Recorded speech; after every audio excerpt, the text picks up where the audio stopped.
friends. Wishing you a very, very happy new year. May this year bring you joy, peace, and good health. Lots of time with your loved ones. The story that I have today for you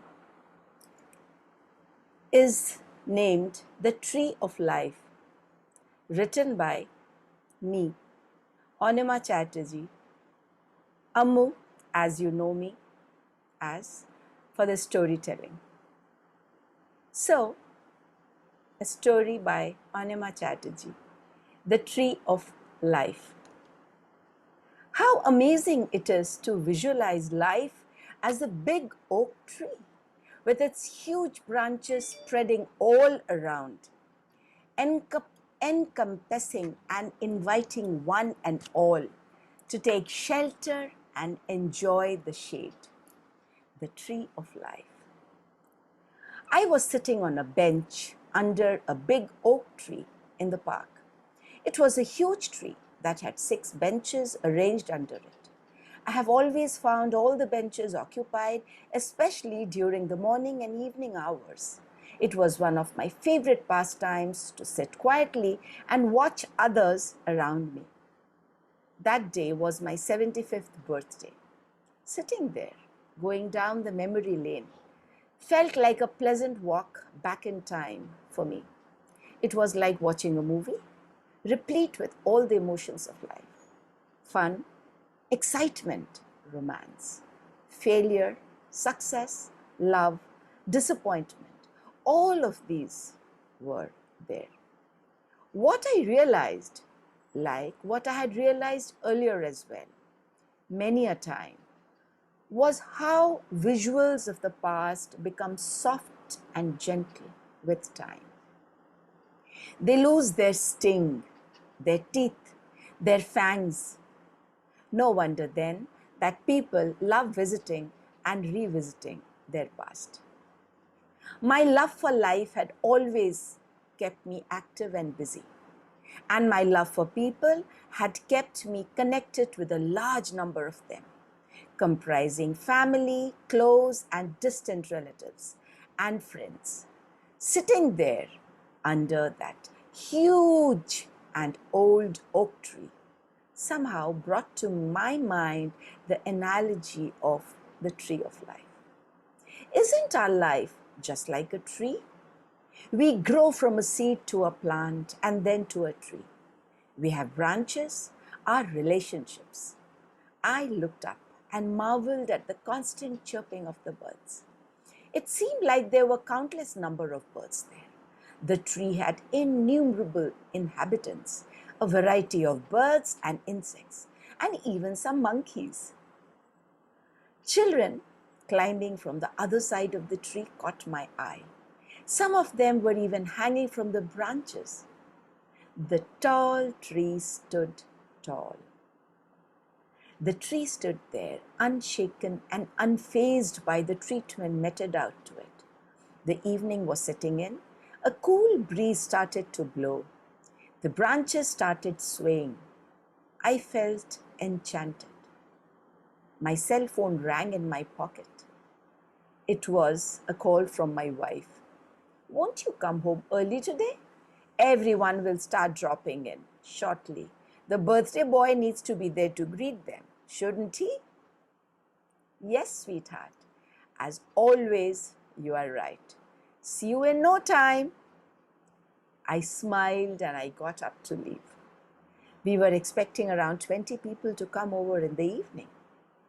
My wife and myself, with the assistance of our helper, had arranged for a great spread for dinner.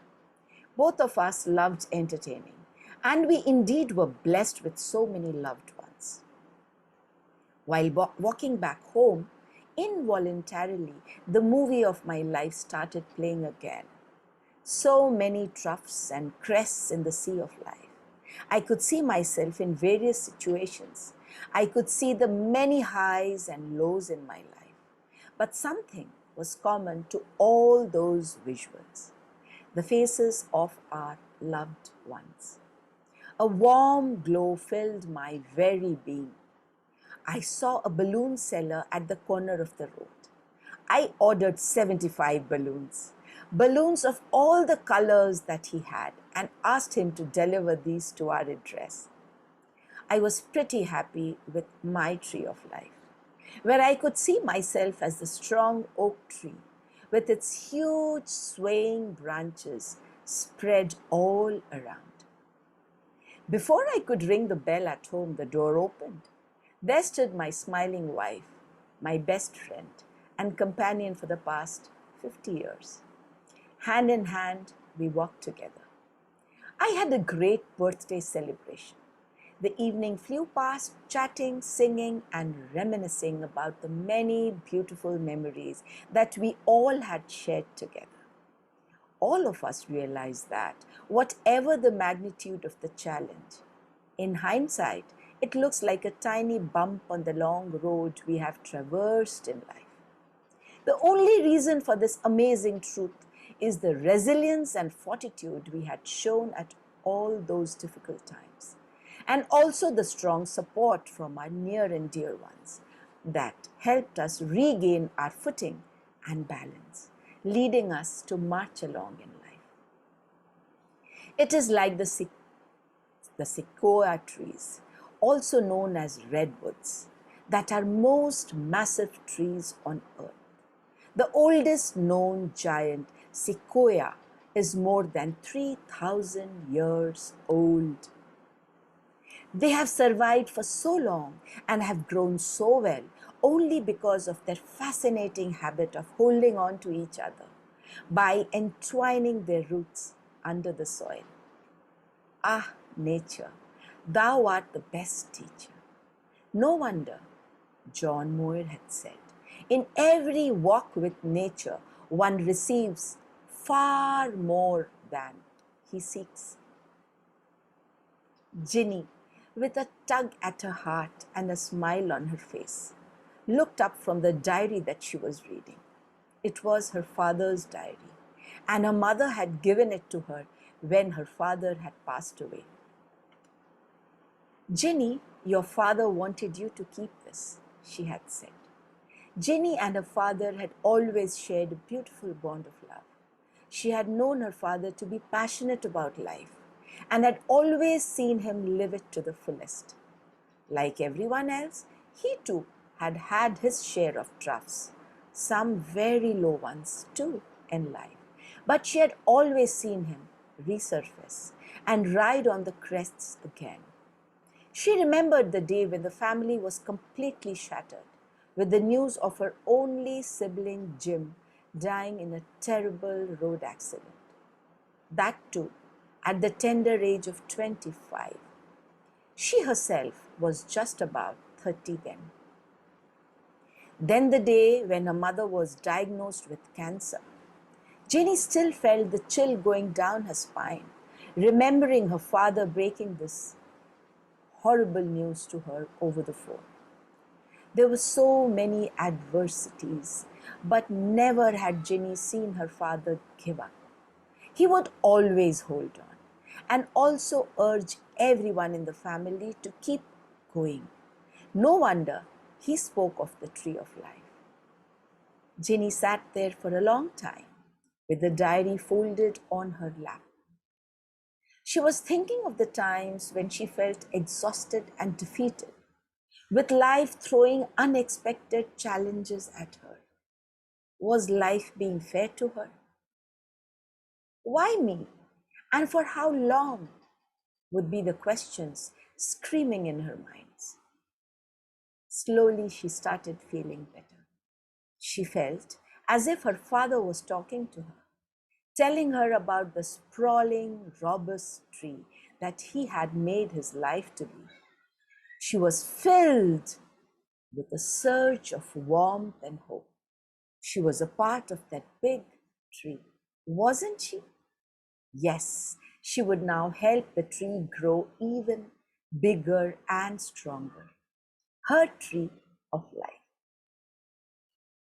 Friends,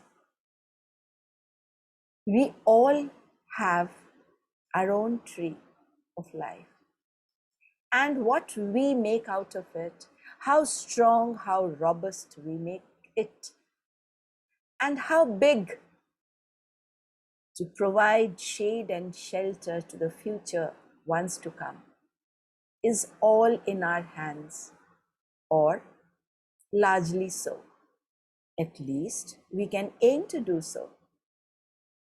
With this hope and message to make the tree of our lives beautiful, strong, robust, I wish you again a very happy new year.